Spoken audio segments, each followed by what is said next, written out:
Today I show you how to make a DuckDuckGo search in Node.js. It is very easy, no API needed. Before starting, you are already having a Node.js and npm. First, open the SSH, and run command npm install duckduck-scrape. Step 2, create a JS file in your server. I make a file named ddg.js.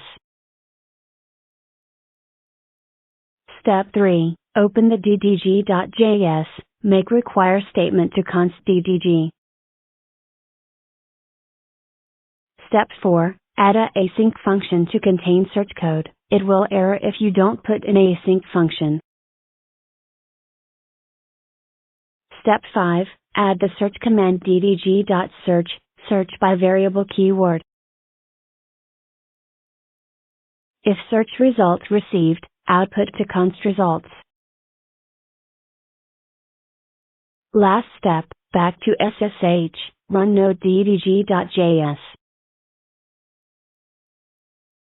It is just few lines, so easy. Thanks.